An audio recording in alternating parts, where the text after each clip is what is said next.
Good afternoon. So my name is Joseph Bahoud, and I'll be moderating this session, the last one for today, for this second edition of the Beirut Security Debate. And thank you for your patience and your persistence being here late in the day. This session is a bit special, particular, I would say, because it's blending actually two topics, and we'll try to juggle between both. The topic, which is, I would call it the topic of hard security, which is the risk of flaring up at the northern border of Israel and the southern border of Lebanon, meaning the extension of the war, which is the talk of the day and the town here in Lebanon and elsewhere. And so this is one topic. The other topic is more one of soft security, human security, humanitarian security, which is in fact the humanitarian tragedy and really ordeal that is taking place in Gaza, and also with some shades of that or some echoes of that on Lebanon, with the displacement of something like, I don't know, 70,000 people from this now. So we try to really juggle between both subjects and take the best of what our speakers can tell us, because we're very lucky for this panel to have a very distinguished panel. And I will quickly introduce them. On my immediate left, we have Amran Reza, a good friend of us at IFI, and of me, and thank you, Amran, for your friendship. And Amran Reza is today the UN Deputy Special Coordinator for Lebanon at the United Nations. He's also particularly the UN Resident and Humanitarian Coordinator for Lebanon. This is his portfolio, so you are really the person to talk about that. Before that, Imran was also had a Lebanese experience, since he also served in the political, let's say, aspect of UNIFIL, and also before that, or before Lebanon, he was the UN envoy to Syria. So you know the area well, you know the conundrum well. To the left of Imran Reza, Lama Faqih, also a friend of us. She's the director of the MENA section of Human Rights Watch, with a long experience also in human rights, since I think you were also at Amnesty for a while, so you're a seasoned expert on humanitarian and human rights affairs. Then Joseph Daher, who some of you know, who's a very good specialist of Syria's political economy, but also of Hezbollah and other aspects. And Joseph is today at the University of Lausanne, but also works with the Syria program at the very famous European University Institute in Florence, Italy. Last but definitely not least, Heiko Wimmen, a good friend also. Heiko is the International Crisis Group person for Lebanon and the region. So we started the day with Joost Hilterman. We're ending it with Heiko. Don't see any explanation to that. We don't have a special tie to ICG. But Heiko also knows Lebanon quite well, Syria quite well, and the region also, so we can weigh in usefully in this discussion. I will start with you, Imran, if you're allowed, to give us both the state of the land today in the south. Where are we exactly on this, let's say, scale of risks of potential flare-up? But more importantly, beyond that, what are exactly the desideratas, I would say, of both parties? I mean, what are the claims? What is attainable realistically in the near future? And how is the UN managing this situation? 10 minutes, if you want. Okay, thank you. Can you hear me? Yeah. Okay, no, it's very nice to be with you here. We keep passing each other in different places. Let me start by maybe just saying, I think one of the obvious elements as related to Lebanon and the situation in the south is whether you can have a day after before you have a day after for Gaza. That is one of the key questions, I think, that we need to think about and try to influence, obviously, as members of the international community, whether the UN And it's not so much the UN as we're seeing, it's key member states that actually have the influence or the potential influence in this. We are all hearing about a new deal, in a sense, being discussed, a truce being discussed. I think there's great hope for that at this time. But you also have the crisis of UNRWA happening at the same time. And as we know, one of the key elements for a lot of the concerned parties, let's say, in terms of getting to a day after, is actually the situation in Gaza and the availing of humanitarian assistance as well, and moving towards reconstruction. And what has happened with UNRWA and the defunding of UNRWA over the last period, and what's been announced about it, has certainly brought a lot of concern in terms of how that will happen. Sigrid Kaag, who many of you know from her time here, has been appointed as the Special Coordinator for Humanitarian Assistance and Reconstruction. And she also, in her briefing to the Security Council, and after that, just a couple of days ago, was emphasizing on the essential importance of UNRWA at this time on that. And that's in Gaza. And certainly we also have that here in Lebanon and in the other fields. So to start with, the element of a day after there is extremely important, because what we've seen is a lot of discussion, a lot of focus on 1701 and a full implementation of 1701. At some point there was some discussion of other additions to or amendments to or et cetera, in that line. But I think everyone understands that that's completely unrealistic. And basically you have all the elements within 1701 to bring a calm, I guess, some sort of a peace. You could move towards real peace building if you do move on all the different elements of 1701. What's been happening over the last, I'd say the last month of the more than 3 months that we have right now, is a lot of focus and discussion on this, and only on one aspect of 1701, which is the movement of weapons out, the movement of particular elements of Hezbollah out from south of the Litani. And what I'd like to emphasize is that's one aspect of 1701. And what that is related to, you were talking about the interests of the parties. One of the very clear stated interest from the Israeli side on this is a return of their population to the north. And it has been stated, and we have seen the various threats. They are threats in terms of that unless there is this move from north of the Litani, from south of the Litani to north of the Litani, through political diplomatic means, then there will be military means, right? So it comes back to the question you were asking about how tense, what are we expecting? What is next? What's realistic? And it's very difficult to say.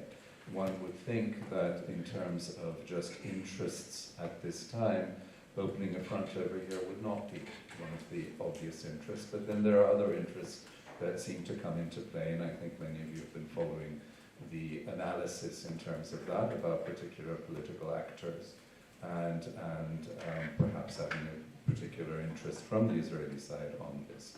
What we've seen from this side, I think throughout the last 3 months, is a sort of controlled, constrained approach from Hezbollah.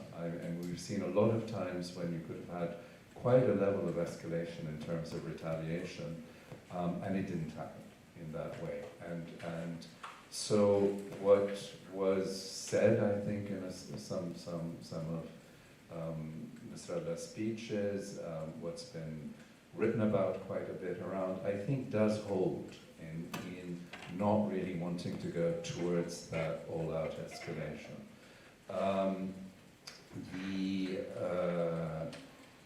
The other element that comes into it is this whole emphasis also on what the role of Iran actually was or was not in all of this, and what the interests have been over there.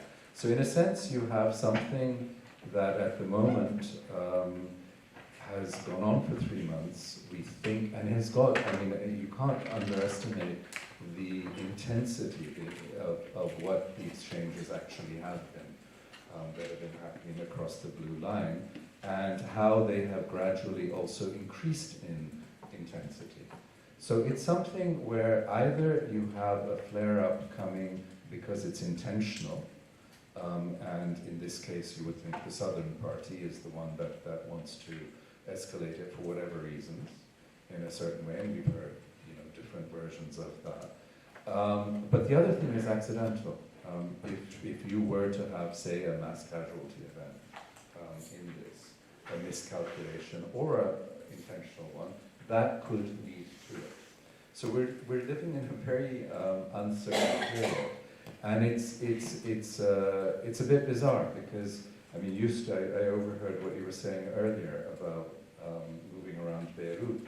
It seems to be south of here, right? There's a different world that's existing down there, as there are different worlds actually existing within different parts of Lebanon at this time. And somehow this has gone on for over 3 months at this point. Last week I was down in a few villages close to Hasbaya, to both visit with some of the people that have been displaced. They were from Kfar Shuba and they were in Kokaba. And then some people who hadn't left who were in Hiberiya.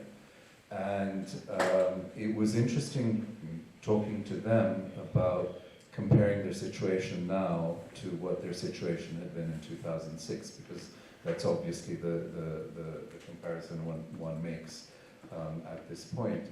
And it is, I mean, they were saying what we, I think, all know, that Lebanon has gone through such a socioeconomic crisis, let's say, for the last 3 years, that people have no resilience left, in a sense. They don't have the savings. In 2006, you had the ability to try to rebuild quite quickly and do that. It was also much shorter. It was 34 days in 2006.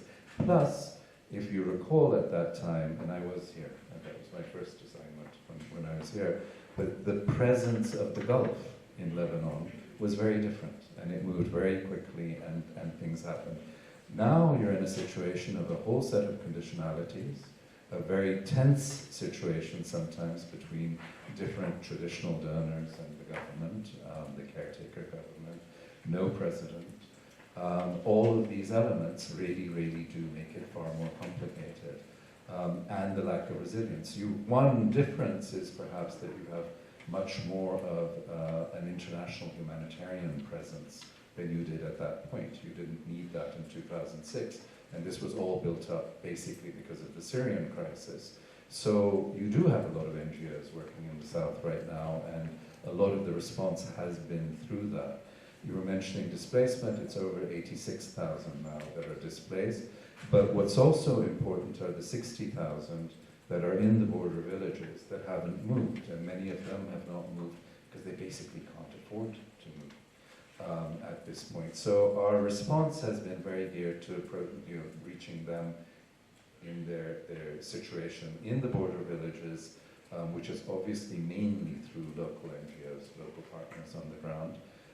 And of course the displaced, and the displaced are, the minority are in collective shelters. Most are with relatives, friends, others, or municipalities have taken care of them. So all that to say that when we come back to 1701, what I started with saying it's not just about the situation in the, let's say, the UNIFIL area of operations. It's also what has to go and has to be put on the table should there be discussions moving should we get to that day after scenario, and whatever we prepare for that day after scenario has to put the other elements on.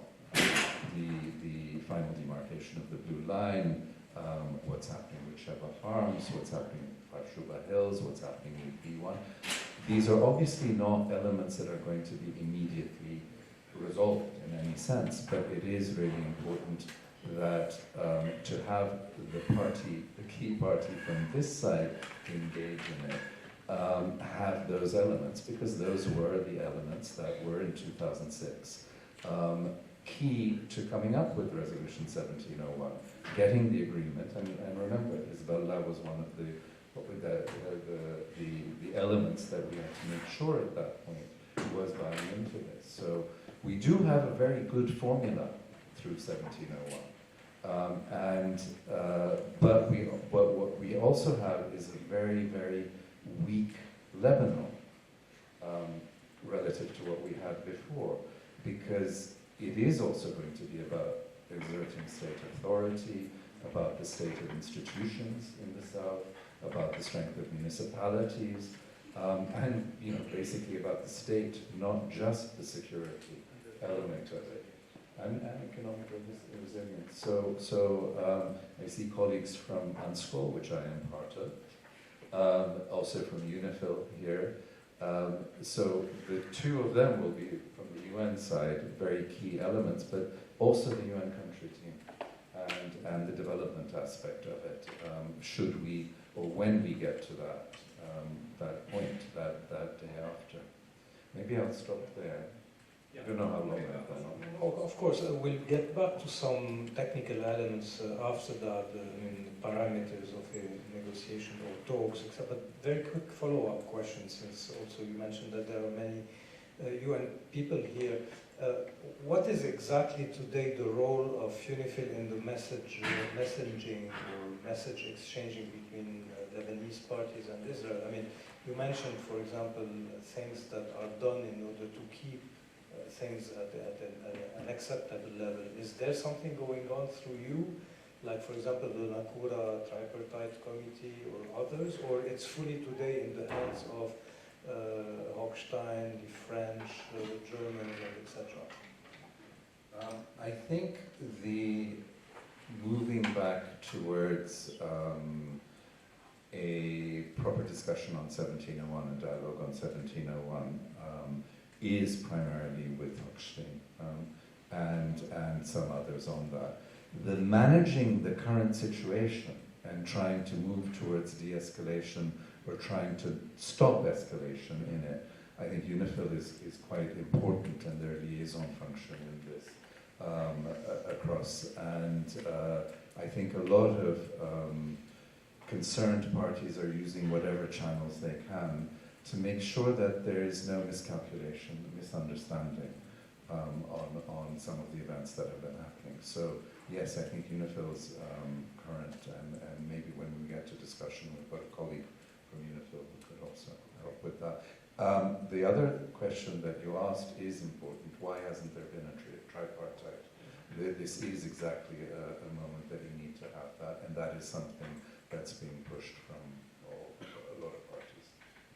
Especially what I understood is that on the eve of October 7, the Tripartite Committee was making some interesting progresses on some points, so it would be a good time now, a good moment to maybe rejuvenate it. Yeah, but I hope we can easily go back to a pre-October 7, but no, I think now it'll be something much broader. We're in a different situation. Heiko, let me turn to you. On the same, to prolong the same discussion, but more from a Lebanese internal point of view. First of all, Imran said something, I think, very important. We all know that, in fact, the situation is surprisingly still holding at this level after 3 months of let's say, mid-level warfare in the south, but the threshold is still holding. It could be surprising for some. But the risk is, like Imran has said, and this is the frog and boiling water, model, that, you increase the threshold and then you forget that with time you will exceed the threshold. And What is this tipping point? Is there a tipping point? What would engage Lebanon into a full-fledged war? This is one. Second, since you are a close observer of domestic Lebanese politics, how is the situation today in the south reverberating on the political landscape of Lebanon domestically? I mean, the tensions, animosities. On the contrary, 2006 we saw a sort of cosmetic sympathy.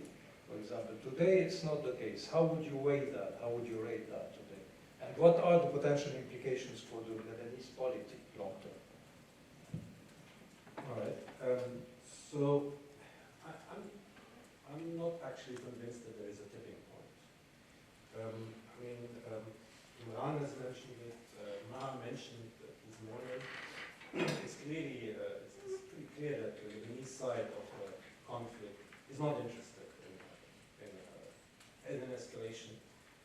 Basically, every time the Israelis make one step up the escalation ladder, Hezbollah obliges with making half a step, or making a step that matches what the Israelis did but minus X, and that X is actually quite big.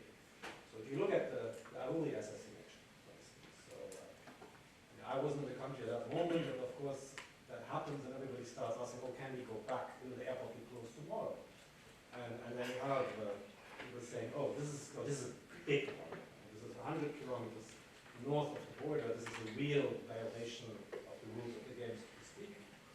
And what happens is that Hezbollah, in retaliation, hits maybe a few kilometers further into Israel, but still at a military target. So there's clearly on that side, on this side of the border, there's no intention to set up a spiral of escalation that then maybe becomes difficult to control. And as Maha said this morning, I mean, fits within the larger Iranian interest of not having a full-blown regional conflict at this point. On the Israeli side, again, I think that the real question is not what happens now. The real question is what happens when Gaza is over, or when Gaza winds down. I mean, it's quite clear that even from purely tactical, operational perspective, it doesn't make sense to open a second front while you're still busy with the first. Now, as things wind down in Gaza, which maybe they wind down now slowly, and maybe we have a ceasefire next week. Then the question is really what would happen then? I mean, it's quite clear. I mean, to us, I think it's quite clear that the moment fighting stops in Gaza, Hezbollah will stop fighting here. I mean, they explicitly say that to us, and I think not only to us. So I'm not so sure about the Israeli side.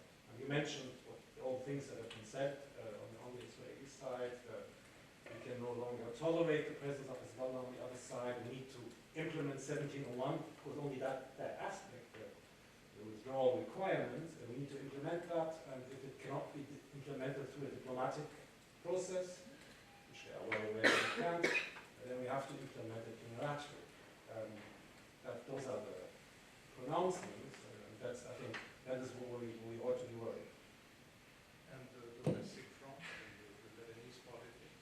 So, domestic front, Joseph, you asking something difficult, which is basically... I'm paid for that. Yeah. I mean, you asked me to give more credit to the domestic actors that I'm at this point ready to give. I think the domestic actors are really, until now, have really not stepped up to the situation. I mean, the entire really exasperating political tit for tat has continued. I mean, we're still talking about Suleiman Tangier, or not Suleiman Tangier. We're still talking about what the Fiver Committee will negotiate. We're even talking about, I mean, there are even people who suggest that there could be some kind of deal, the South versus the President. You know, I mean, it's really a discussion that is in a different space. And of course, two two camps are still, as we know them.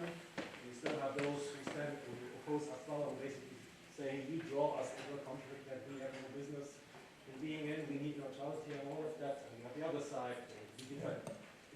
This I get it exactly, but let me maybe rephrase the question quickly to link it to our topic.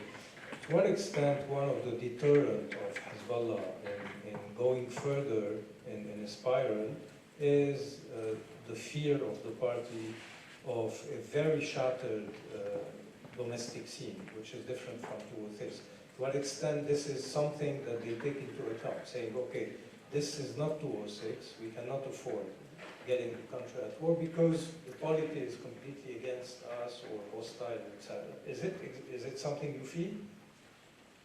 So, if you, well, it really depends to who you talk to, even in that environment, right? I mean, you talk to the party types who are going to have a lot of rhetoric on Sumut, and you've got a lot of rhetoric, you know, that basically emphasize that part. You talk to people who move in that environment but don't toe the party line, who will tell you exactly what Imran said. I spoke to somebody, to a cleric who does relief work not so long ago, and he told me, we're trying to get shelter for people, like 70,000 or 80,000. We don't only 70,000. Imagine what the numbers would be. The conflict really existed. We're trying to find shelter for these people, and people are willing to put that up in their houses, of course. Trying to find shelter in places like Suwa. But these people will take these people in. They themselves have not very little to give. So the community is, in fact, not able to carry that weight. I think one thing is we should keep in mind that is important. Right? Like apart from this, all these like endless discussions and ideas that the Shia as such is turning against Hezbollah because of this or that, or that it could be made to turn. Policy proposals how to achieve that, of course. I think if you, for Hezbollah, a very important element of Hezbollah's strength is what they call the habim, is the social environment, the social base of the resistance. I mean, it's like the water where the fish swims, to use Mao's expression. But if that water is poisoned, or if that lake dries up, was that metaphor? But if that is compromised, if the capacity of the community to support the party as it has is really undermined and threatened, that is a strategic, this is a serious strategic setback. That affects the resistance capacity, and I don't think that is something they will gamble with lightly. Okay, thank you. This is where, Lama, we turn towards you. Heiko mentioned displacement and these figures 76, 80,000, etc. First of all, what you have to tell us on this front, how much is it a sort of humanitarian let's say problem, or is it still under control? Is it still only families moving to relatives in other places, in Sur or in the suburb, or are we starting to witness something of an exodus? How far is it, could it, reverberate on other aspects like food security, shortage of etc., etc.? I mean, this is the first question. The second question, how would you rate on the humanitarian or humanitarian law level the action of the Israelis in the south? I mean, the type of bombardment, the targeting, etc., etc. From your point of view of human rights. Thanks, Joseph. I think, when we talk about the displacement figures, it really doesn't give an accurate picture for the extent of the impact. So, when we talk about 86,000 people have been displaced from the south, really we're talking about the complete disruption of civilian life in the south. And everything that entails. That entails obviously people being removed from their homes. It means children not being in school. It means people not being able to access medical care. In an agricultural space, it means people are cut off from their livelihoods. And it, of course, affects food production, which has consequences even beyond the south. And you know, I have to agree with what Imran was reflecting on earlier, is we can feel a disconnectedness in Beirut with what is happening. And you know, we don't feel the country is in a war, but we are in a war. And even if we are not experiencing the direct consequences of it, the consequences are going to be felt by us in indirect ways. There are push and pull factors that are now also impacting people in the displaced population. So because their livelihoods have been disrupted, you know, in some cases people are making the decision to go back to the south in cases of great insecurity to them. Wages have increased in the south because agricultural production, you know, demands that you have workers there that are gathering crops and working fields.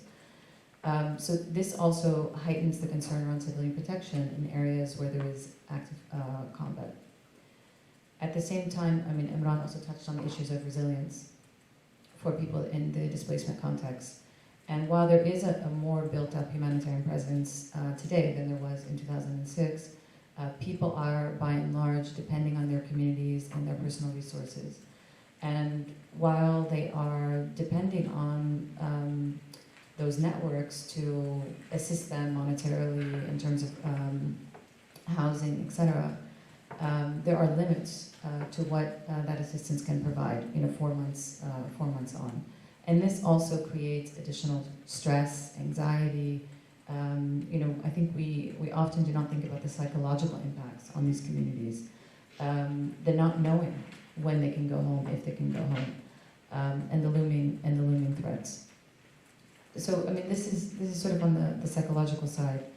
In terms of the environmental impacts as well, you know, there has been widespread destruction of agricultural lands, pollution of lands, and also burning of trees, which will have repercussions, again, on people's livelihoods well beyond the displacement and well beyond active hostilities.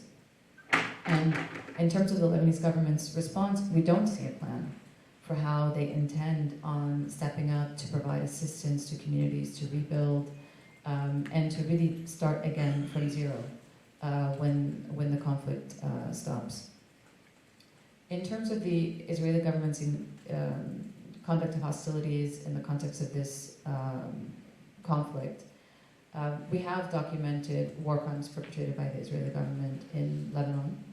On October 13th, we documented 2 strikes against a group of journalists that killed the Lebanese journalist Issam Abdallah, who worked for Reuters. The conclusions of our investigation was that was an apparent, deliberate, targeted attack against a group of journalists. The Israelis knew or should have known that this was a civilian object. We also, in November, documented an attack on a civilian vehicle, a targeted attack on a civilian vehicle, which killed 3 children and their grandmother, injured their mother, an attack that we also believe amounted to a war crime. And we have documented the use, we and others have documented the use of white phosphorus in indiscriminate and unlawful ways in Lebanon and in Gaza. And white phosphorus, of course, is a threat to the civilian population in terms of the excruciating burns that can result in lifelong injuries and death for those that come into contact with white phosphorus.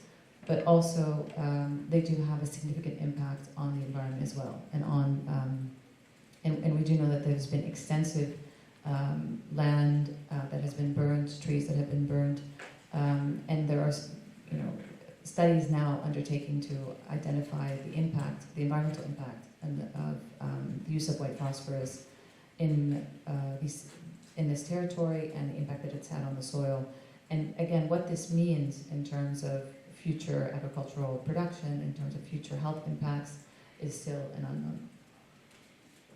Thank you very much. This is a very accurate and frightening picture. If I may come back to one aspect of what you said in the beginning, it has to do with my question to Heiko.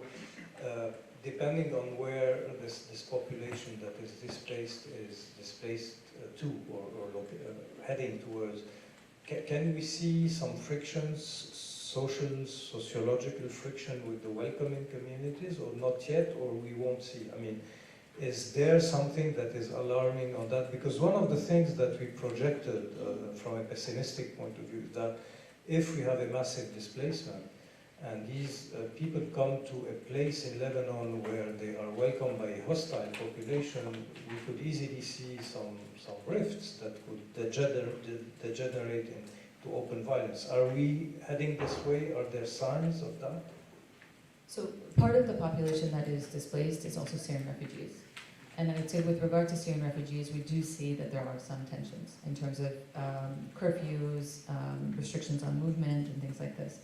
In terms of the Lebanese population, it's not something that we have documented.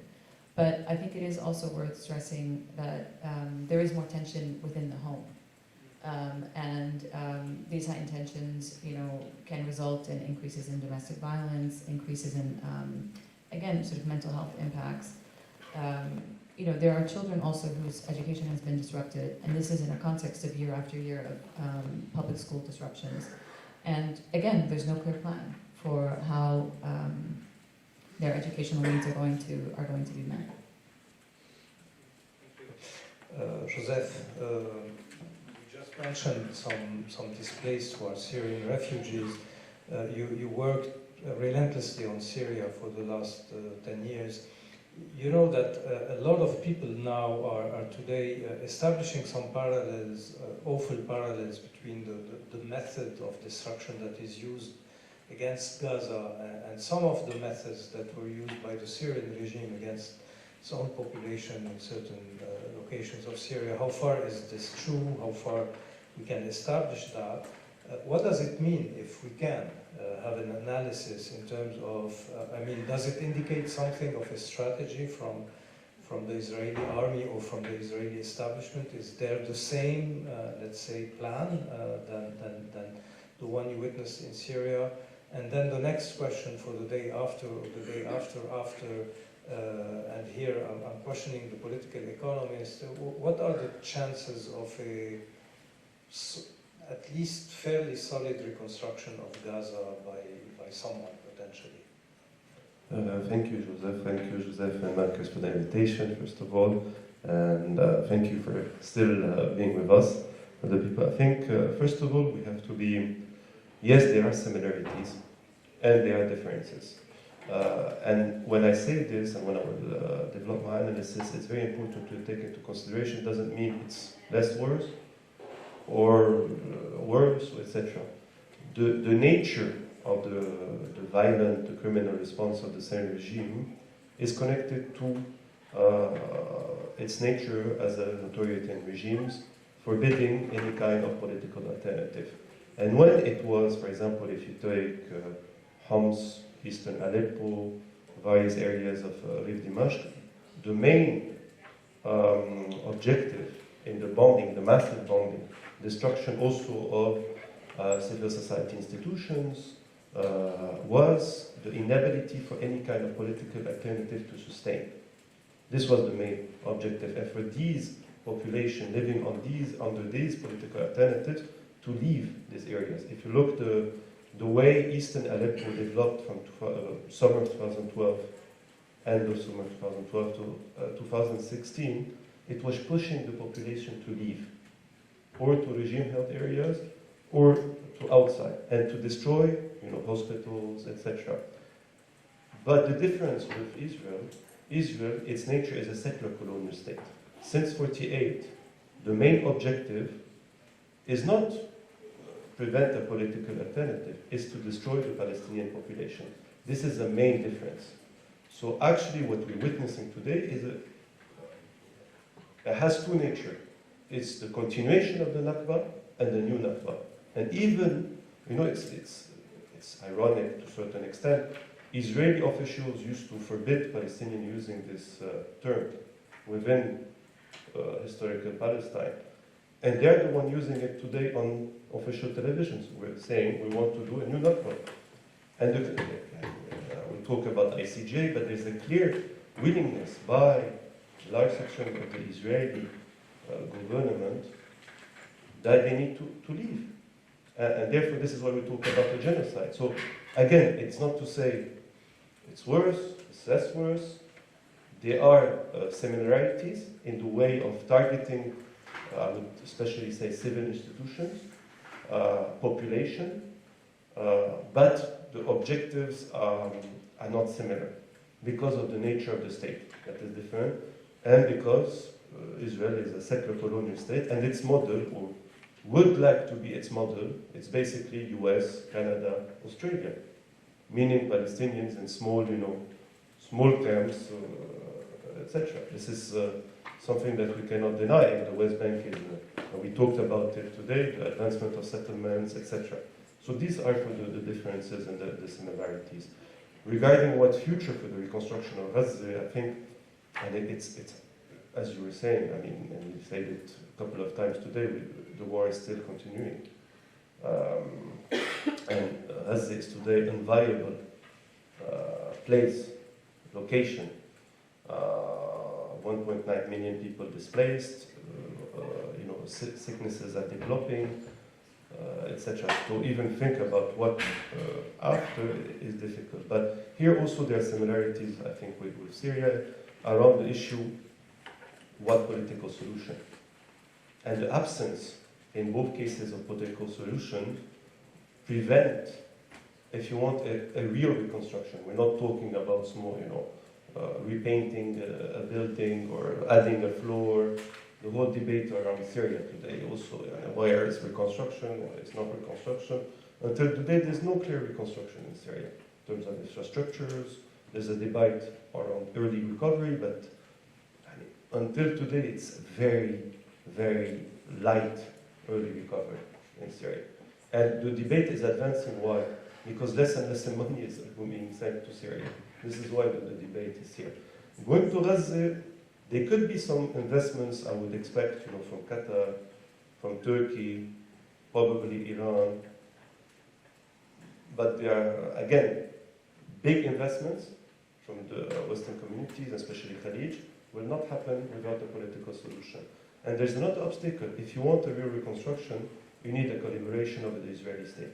Rafah as could be, but it doesn't have the, if you want, the infrastructures to allow for a wide reconstruction. And this is a big obstacle. The Israeli state preventing continuously any kind of wide reconstruction because in the perspective of these people need to leave. So unfortunately, I think we're continuing on kind of bad news, but kind of pessimistic scenario, but I think without a political solution, the absence of a partner, this is what we've been saying since the morning, because something important to say is that even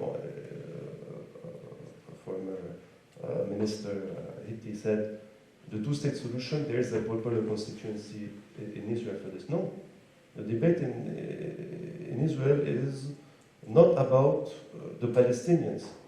There's a quite clear consensus they don't want a two-state solution. Even a two-state solution is not. The debate is about Netanyahu, but the nature of the state, not the nature of the occupation. If you look at the latest demonstrations prior to 7th of October, people that were pro-Palestinian, or even from the Israeli left, or Palestinian from 48, were kicked out of these demonstrations. The main argument was saying, we would manage Israel better than Netanyahu for its security, for etc. So, yeah, I'm quite pessimistic, unfortunately, on both sides. Before opening the floor to the audience, a quick round of questions, shorter answers if possible.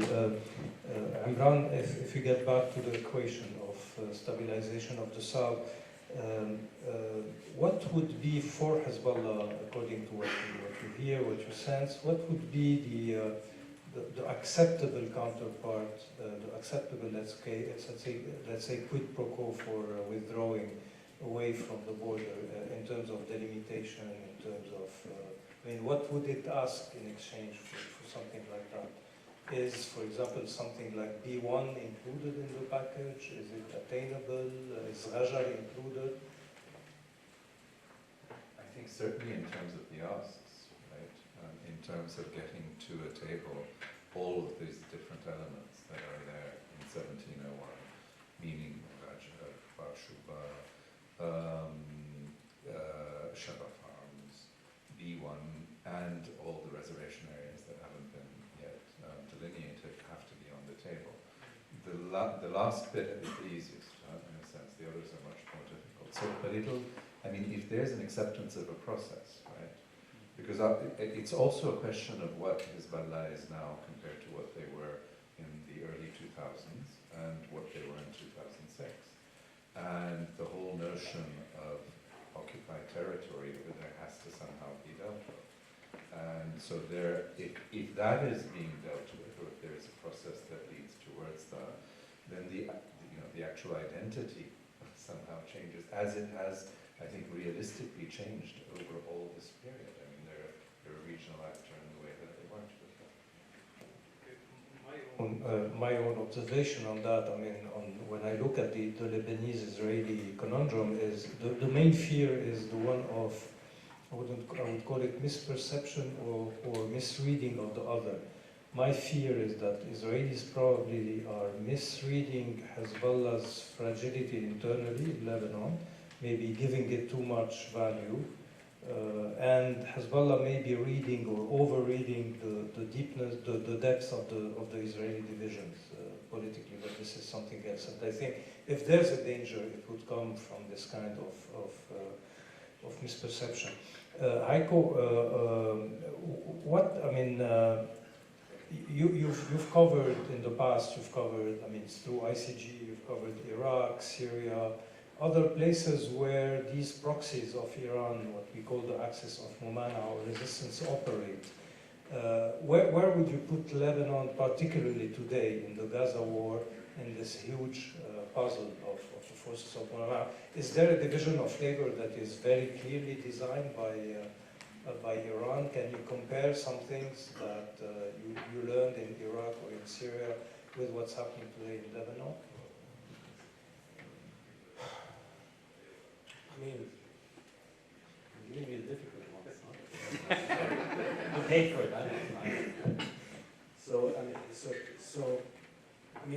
I would say that to me it appears that essentially every player in this alliance works according to their capacities, providing as much pressure as they can without creating like a severe response that could potentially destroy them. And my colleague Joost this morning mentioned the example of Qatar Hezbollah after unexpectedly, or being unexpectedly successful, so to speak, making a move back, to reduce or avoid backlash. So all of these parties are doing the maximum they can, staying under the threshold of a massive response, while creating pressure on the Israeli-American system, if you want to call it that.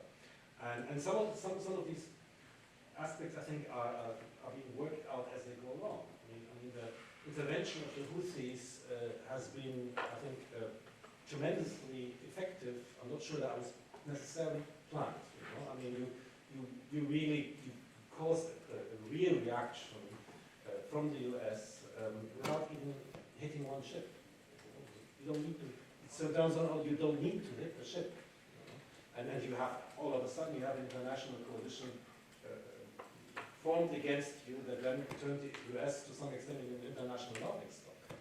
If you look at the response to this coalition. So it seems they pretty much, looks to me like they're making it up as they go along. I would like to answer the question that you asked Imran as well. At least add to that answer. I'm sorry, being uncooperative. The chance to pick the easy question. Yeah. I'm not sure that it's easy, but sorry for being non-cooperative here. So I think one thing we should say, it should be clear, maybe it is, I don't want to underestimate the intelligence of the audience, but I want to say it nevertheless. There is not going to be a quick fix solution that says security guarantees from Hezbollah for whatever, Raja, Shabab. I mean, as Imran said, I mean, Raja and Shabab are very difficult nuts to crack, and even Bay1 may be difficult. It's very hard to imagine that Hezbollah would give guarantees to a state that it doesn't even recognize. exists, right? So and this is not something that it's not my estimate, that's what we get when we talk to everybody who's involved in the file, diplomatically. This is going to be a long process. If it leads anywhere, it will take years. And as one diplomat told me, look, the Maritime Border Agreement, how many years of shuttle diplomacy, how many visits, and that was only about water and money. Now, this is about territory, peoples, it's all of that. But the idea, I think, is, or the slight chance that there is to start a process where neither side commits to anything, but both sides may do small steps towards that they maybe don't even openly say they do. So Hezbollah is not going to withdraw 70 kilometers on the border or 10. Perhaps they decide for operational reasons to not be present there. Israel is not going to say we're stopping air violations, but perhaps for operational reasons, and combined with some discrete communication between two sides, maybe one could go forward, one could buy some time after this Gaza ends, buy some time for things to cool down. And as one diplomat from one country, a lot of involvement in this file, told me in so many words in New York, he said, look, the Israelis right now are mad, they're scared, we need them to calm down. That needs time. As they calm down, as you gain time, things perhaps become a bit more reasonable, and there can be more communication about what makes sense and what doesn't, what can give security to northern Israel and what can't. Okay, thank you. Amran, you wanted to add something? Yeah, no, I think what I was just saying, it's about filling space and having time and trying to get that. And if you look a bit regionally, I mean, relatively speaking, two-state, 2254 in Syria and 1701 in Lebanon. I think 1701 is the one that we can really try to have something moving on, even though it's going to take ages and maybe not It's there, the but lowest it's hanging something. It's somehow the most achievable, or at least most promising. Lama, amidst all this gloominess and darkness, there was something a little bit of a light in all this. It was the action of the International Court of Justice and its first rendition so far. As a human rights activist and actor and practitioner, how did you receive this? Is it something that is a good step on the way, or is it just cosmetics and words? And what do you expect more in the coming judgments? So it certainly is a good step. And I think in terms of if you believe in a rules-based order, I think you have to embrace it in that way. Fundamentally, I mean, we have seen in the region, I mean, in the context of the Israel-Palestine conflict, but more broadly, egregious violations of international humanitarian law without consequence. And here, I mean, you have a state-to-state proceeding, it's not a criminal proceeding, but clearly an attempt to bring consequences to bear for alleged unlawful action. So the order issued by the court on provisional measures, it needs to be concretized to be impactful. And the way it can only be enforced, you know, the court itself does not have a police, you know, it can only be enforced to the extent that other states are willing to do so. And so we will be looking to, I mean, there's a 1 month reporting requirement from the Israeli government. We'll be looking to see if in fact they do issue a report to the court. We also will be looking to see, you know, whether there has been compliance with the court's provisional measures or not. And really calling on other states to take steps, concrete steps, to ensure that the court's order is being respected and being implemented. And that can take, you know, it can be manifested in different ways, from sanctions, from political statements, but it is all a form of pressure to try to push the Israeli government into compliance with its obligations under international law. So it is an important step, as is, the investigations that are being undertaken by the Prosecutor's Office of the International Criminal Court. And it is also why we are urging that Lebanon ratify the Rome Statute, so that there are consequences for these violations of international humanitarian law. And I want to just briefly respond also to the question that you asked, Joseph. And one really devastating trend that we have been seeing in conflicts in the region has been the increasing use of siege warfare, holding civilian populations under siege, depriving them of the needs of survival for a political objective. We saw this in the context of Ghouta. We see it now in terms of what the Houthis are doing in Yemen, and we are seeing it in Gaza. And the consequences are far-reaching. They're devastating for the most vulnerable. And again, they are without consequences. And so I think more attention needs to be brought to bear on the impact. And in particular now, if we talk about the siege in Gaza, the pandemic disease, the incidence of diarrhea amongst children under the age of 5, the absence of sanitary conditions that make it impossible for people to receive the necessary, life-saving treatment that they need in hospital. The inability to access potable water. For 300,000 people in northern Gaza, their inability to access water to drink. This should really be, something that shocks the conscience of all of us. And we need to demand that there are consequences for this type of behavior, whether it's in the context of Gaza or in these other conflicts in the region. Yeah, thank you, I agree. Joseph, let's close this round before opening the floor with Syria, exactly where we ended. Quick question, given the relation between Hamas and the regime in Damascus during the war in Syria, it was not the best relation, and the fact that both now are in the same axis, geopolitically, globally in the region, how do you read this, Syria's official posture toward Gaza, the war in Gaza, which is, to say the least, a little bit shy? Yeah, I think you're totally right. I think it reflects the weakness of the regime, the passivity of the regime regarding the events in Palestine and Gaza. And there's a feeling, talking with some other Syrians, etc., it's one of the first times that really the political, if you want, position of Damascus is really erased regarding the Palestinian issue, especially for a regime that has claimed historically to play a role, even though this is rhetoric.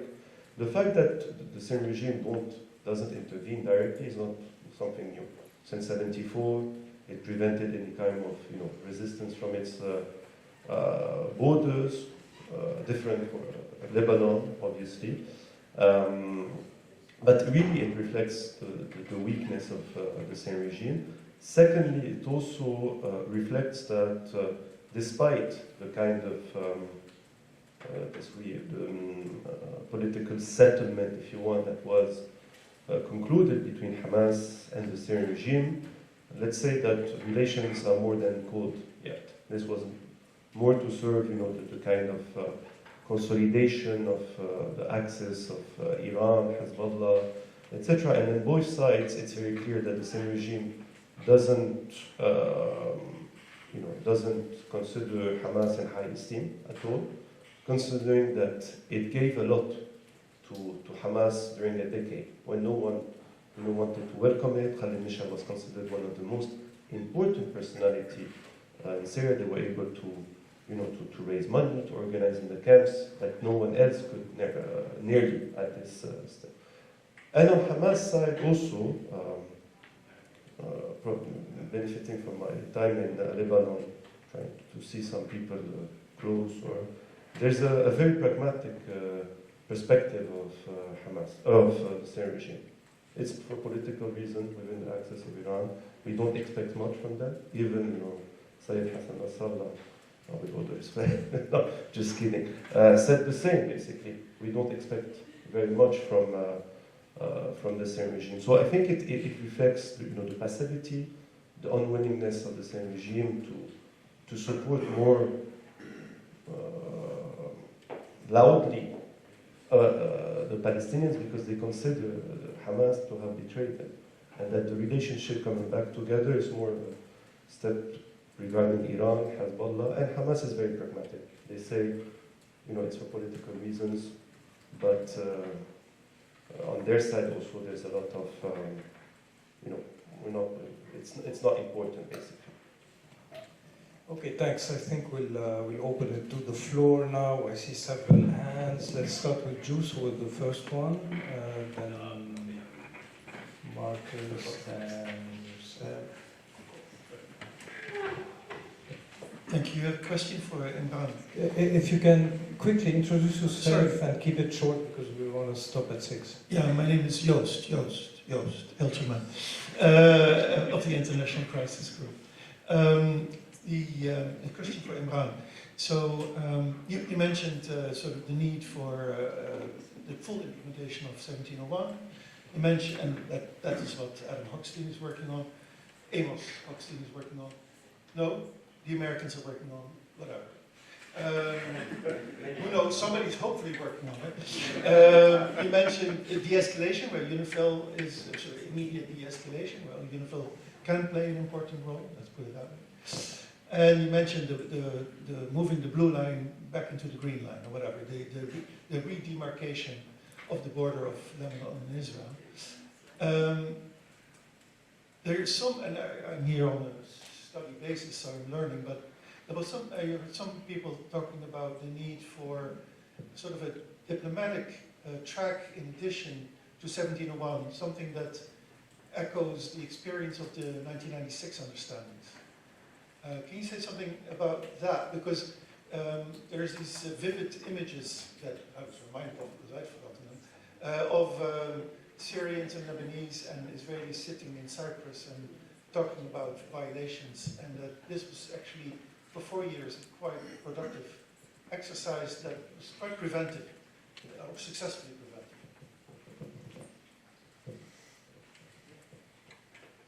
First of all, I can't speak for what Hochstein is doing or not doing. So, and what I was trying to say is that the current moves that are happening that seem the most promising and in this are being led by him, and I don't know exactly what the parameters of those are, and it's obviously the US that's playing that. Yes, I've heard the same. I don't know too much more about it. I think other options are being looked at, but what I was saying earlier is that there's no sense that we would be able to amend or change 1701 and the provisions of 1701. It wouldn't be realistic going to the council on anything like that at this point. So, but means of monitoring and verification and having discussions, I think there's a lot of thought being given to different formulas, including going back to 96 on that.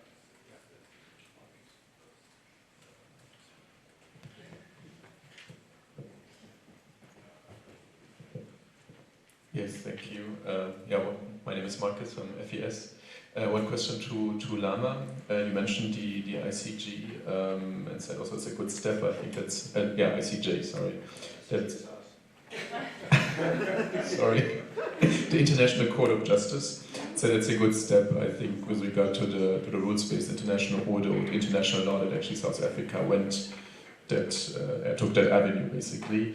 And you mentioned that there's this obligation that the Israelis have to provide a report within, I think, 4 weeks, a month's time on where they are and so on. What are the next judicial steps in the process? If they issue that report, let's say they do it, and is then the court statuting again on whether that is satisfactory, or is this then only basically up to the member states that have signed the court statute and basically do something with it? I mean, what's the next steps basically that could happen? Especially because I think the situation is it's quite urgent, and I think we cannot wait, let's say, 2 or 3 years before the court then pronounces itself on the final decision. Thank you. So the provisional measures order goes to the UN Security Council. We don't expect to see action from the UN Security Council on this caliber. as has been the case in previous provisional orders situations. If the Israeli government submits their report, whether the court will make it public, I don't know. I somehow doubt. If they were they might share it with South Africa. You know, I think the other question is, would they have a public statement? I think it's not clear how they would respond. But I think what we are urging is, you know, some of the court's orders, for example, like related to humanitarian assistance, we will have clear metrics by which we can judge to the extent to which the Israeli government has or has not adhered to the court's order. And so then it is really on other states to take action to ensure that there is compliance. And that requires political will, but it is something that can be undertaken. And as you've suggested, I mean, we do expect that the proceeding is going to take many years. Again, which has been the case with other proceedings related to genocide. So it is, I think, it's a significant marker, the 1 month mark, but the work of engagement with other states to ensure that they, they do what they can to ensure that this judicial body, which is, you know, the highest judicial body in the UN, is respected. It behooves them to do it, and it's a question of whether they will undertake sort of the political decisions to do so. Hello, sorry, Joseph. Can I ask a question? I've been waiting. Okay. Yes, sorry, Joseph. Hi, David Wood. In a shocking twist, I also work for International Crisis Group. You hijacked the session. We've hijacked the entire event. Sorry about this, guys. Lebanon's #1 employer. So, I have a question which I'll throw out to everyone on the panel, but Imran, maybe especially, I'd be interested to hear your input on this. I know that a lot of stakeholders who are looking at what's happening at the border between Hezbollah and Israel are banking on the fact that even if Israel had military ambitions, like expanded ones in Lebanon, that the US would need to give them the green light to go ahead. And that this is something that many people in Lebanon cling to as saying that even if Israel did decide it wanted to enforce security unilaterally, Washington would stop them from doing so. This is part of the calculation that people are making about the conflict risk. However, I was having a conversation, me and Heiko, with a diplomat last week, which made me worry a bit. And the reason it made me worry is that while I do believe that there's strong evidence that the United States doesn't want an expanded war, which it could potentially get drawn into itself in Lebanon, what would happen in the event that Israel went down the path of this misadventure and after a few days or weeks finds itself under attack and it runs out of ammunition? Now we know that Israel relies on the supply of ammunition coming from the United States.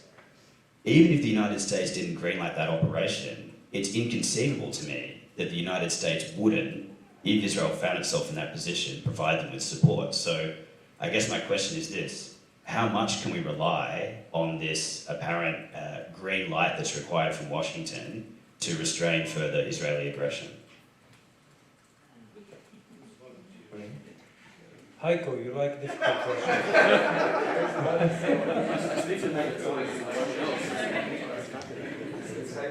And also it's an internal ICG debate, so it can go on.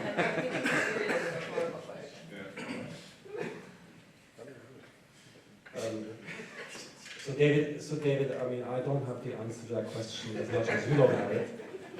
But I think one thing we should also mention. I think we should complicate the debate about the Israeli decision-making process and what the Israelis are going to do or not going to do. Then on the Israeli side, there are really many moving parts, and it's very hard to predict how these moving parts will interlock, will create a self-sustaining dynamic towards conflict or the opposite. So the ones that are calling for these attacks are very loud, obviously, not Gallon, whoever it is, very loud. There are other people who are less loud. And we had a conversation with somebody in the MFA, Israeli MFA, for my colleagues, had a conversation. Somebody in the Israeli MFA in December. And that person said, look, if the war on the border stops tomorrow, Israel is actually in a far better position now than it was on October 6th. Because on October 6th, Hezbollah was there, we knew that. They were present, they were invisible, okay, but they're there. In those 2 months that have elapsed, the conversation was in December, in those 2 months that have elapsed since, we have destroyed nearly all of the infrastructure that they built to sustain incursions or whatever it is. Towers, containers, whatnot. At this point, and of course the element of surprise is going. The element of underestimating the enemy is gone. All what facilitated Hamas's breaking the border in Gaza is gone. So our situation is actually so much better, and we only need very occasional unilateral enforcement of 1701 to basically stop them from building back. So these positions and these voices also exist within the Israeli system. It's also obviously something that at this point no Israeli government can sell to the people who have been displaced, to the people who live adjacent to the border. Adjacent to the evacuated zone, just a bit further south. It's not, you can't sell this at this point. Now, but if we gain the time, if we gain those 1 or 2 months after the ceasefire in Gaza, where everything remains quiet, where the first people go back to tend their chicken or whatever economic interest they have on the border, and basically right back, all this quiet here. People are sitting in Tel Aviv and getting restless in these tiny hotel rooms. I think that conversation can change, and those people who make these more sane or reasonable assessments perhaps get more traction. If I understood you well, you haven't answered David's question, but I guess you have a coffee machine at ICG, so you continue this conversation around it. I'll take a last question by introduce yourself. Hello, it's Fatima. My question is pretty straightforward. Perhaps Dr. Tahir or Mr. Wyman can answer this. I'm curious as to what extent are the divisions in Israel likely to influence the escalation or de-escalation of the war in Gaza and the war in Lebanon? Thank you.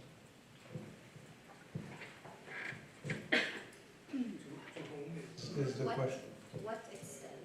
But to whom is the question addressed? I think perhaps Dr. Tahir or Mr. Wyman can answer it, but if any of the other panelists can answer it as well. Can you repeat the question, please? Yes. To what extent are the divisions in Israel likely to influence the escalation or the de-escalation of the war in Gaza and the war in Lebanon?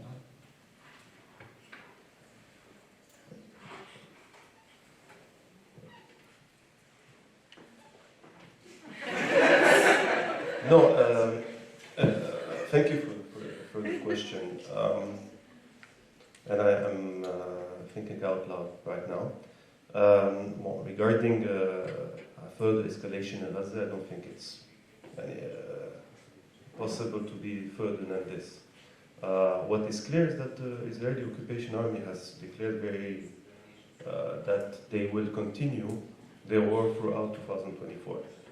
How much this is true, how much these are just statements, it is unclear today. But again, Israel is in a war-torn situation. Netanyahu has an interest to continue the war for the moment, definitely so. And to come back to my initial point regarding Gaza, there's a debate. It was mentioned before regarding the prisoners, etc., and how to deal with this issue. But with Gaza, not really. There's the other debate ongoing is coming back to the day after, who's going to take over. So we have this issue about the so-called reform Palestinian Authority, doesn't really make sense. And the issue of because I believe so that I can't believe that the Israeli occupation army really believed that they would be able to destroy Hamas. To diminish them, weaken them massively, yes, as to destroy Hamas as a political movement in Gaza, I find it difficult. Honestly, I don't know what the rest believe. And therefore, I don't think it's, for the moment, preventing the continuation of the way, and we're witnessing it. Regarding Lebanon, I want to jump on what David was doing, to do a historical comparison with 82 Beirut. Initially, when Sharon, initial plan for the US didn't go that far. But as you were saying, and I mentioned it this morning, I think the US is still very much in need of this state, and therefore will support it, even though it might, endanger on a short term the regional interest. And this is, yes, a threat. So regarding Lebanon, we have to be also careful, and as it was mentioned, the mistakes. But if you look at the historical comparison with Beirut, initially the US didn't give a green light to go until Beirut and to kick out the PLO. But further on the line, this is what happened.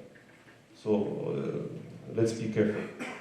Yeah, sure. I mean, contexts are a bit different. In '82, both happened. I mean, Caspar Weinberger had to resign because Sharon lied to him, but then it was exactly during the Cold War. You had the Reagan administration, the fight against the PLO was perceived as a fight against the USSR. So it was a different context. Here we have an electoral year in the US, which is for me the most dangerous and volatile parameter. So this will lead to a paralysis of the Biden administration from now on. I mean, we'll witness one. But to get back to your question, I'll add maybe something. It's easy to say it could play both ways. It could play both ways because, first of all, you have an arbitrage within the coalition, the cabinet, between hostages and eradicating Hamas.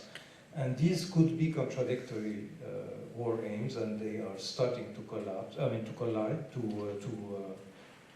clash. And then you have, do we focus on Gaza or do we go to Lebanon? And here the divide within the cabinet is not the same as the divide between hostages and Hamas. In the first days of the war, the first 4 days, the ones who wanted to go against Lebanon were the ones who today would like to prioritize hostages versus Hamas. But they wanted to do it under one rationale, that it would have been a preemptive strike before turning to Gaza. So it was, let's take the teeth of Hezbollah before we turn to Hamas. Today, this rationale is too late. It's not anymore the case. The new rationale, which is dangerous, and some of you alluded to it, is that, and you hear it from certain Israelis, once we finish off with Hamas, we will educate Hezbollah like we educated Hamas.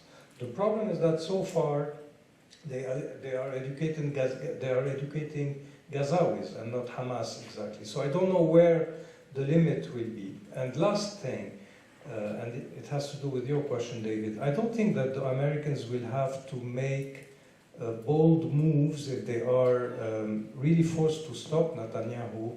They could, for example, encourage or nudge Eisenkot or Gantz or etc. to withdraw from the war cabinet, and then the coalition would collapse. I mean, the internal situation in Israel is a potential leverage if the Americans want to play on it.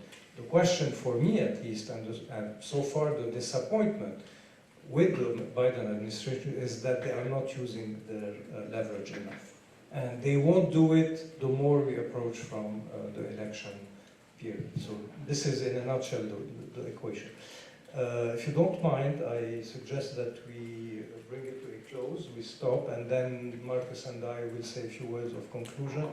I thank you very much for this really fascinating panel, and thank you all for your questions and for your patience. Thank you so much. When I talk about this limbo, this is obviously a limbo that we do have here in the Middle East, that we don't know how Gaza ends, and even I think some people have suggested that there might not be a clear ending, like let's say a single day there is a ceasefire, a permanent ceasefire, and then afterwards obviously we know, and we have also heard from our experts, that there is no political willingness to bring about a political solution to all of that. That means we might see like an end to the military campaign, but we don't know what will come out politically. But I think this limbo is not just in the Middle East, and I can say that as a representative of a German institution. I also feel that this limbo is very much also, back home. That we've talked about the elections, European elections coming up in June. We have the American elections, I think, that are incredibly more interesting when it comes to the consequences for the region. And then when we talk about the political West, the question is what is this West? And is there, many people mentioned that, I think also Lama talked about the rules-based international order, and before we had many people. But the question for me is there a rules-based international order after Gaza? And as a representative of a Western organization, that sometimes feels to be a very difficult question, because what do we mean by rules-based international order, especially when it comes to Ukraine? The West tried to convince the rest of the world that this is against the rules, this is against international law, what was happening, and now we're standing behind, I think you said it's a disaster, a catastrophe, and I mean, is there a rules-based order? But if there's no rules-based order, what comes next? Because I don't know that. I don't think that the Chinese or the Russian or the Saudi or the Iranian option or alternative to that rules-based order is much better than maybe what we have lost right now. So it's a bit difficult, I think, to sum up all of this. But nonetheless, I think, there is a commitment from our side, obviously, to go on with the Beirut security debates. Let's all hope that next year everything will still be standing and we will be here, and maybe it will be a bit more positive in that sense, that we can maybe look back and say, look, it was very gloomy in 2024, but at the beginning of 2025, maybe it looks a bit better. That's at least what I hope. And I hope that this hope is not in vain. I hand over to you for the closing words. Thank you very much, Marcus. First of all, thank you for the last part of what you said, and definitely I think we are partners in that for a while. I hope that next year we'll have this event under better conditions, and we will have it entirely here in person. I would concur with you on several points. I would intersect with you what I've learned from that day. I try to summarize it in 3 or 4 points. 3 or 4 points appear to me as really emerging. The first one, obviously, is that what is happening in Gaza will not stay in Gaza. Not only because of the risk of regional flare-up or conundrum or etc. on the conflictual level, but also on the normative level. I think that what happened in Gaza has deeply broken the normative system internationally. Now, is it destroyed forever? I don't know. We'll never say never, but it is breached. It is very deeply scorched, and it will take a lot of effort by international organizations to heal it and to reconstruct it. This is the first, let's say, takeaway. The second one is that we, despite the awfulness and the gravity of what's happening in Gaza, we have to keep in mind that all this is also happening in a broader context that preceded Gaza. Not only in the terms of Secretary General Guterres, but also, and we mentioned it this morning, before Gaza, the region was heading in a completely different direction, meaning that everything is possible. Back and forth are possible. Normalizations are still on the table. They could take traction. They could decline according to parameters that we don't master entirely. This is the second takeaway. So there is a context. The other context, of course, being the international context. Gaza occurred 2 years or less, a bit less, after the Ukraine war. So the international order was already under challenge, was already at stake. So it also has a meaning that it happens at that moment. The third point that was also striking for me, and I think all the discussion revolved around that, is that forces or countries, political forces or countries that are neglected for too long, that are kept in negligence, that are kept silent or kept invisible, will always end up coming back, and they will come back with a vengeance. So and I think this is a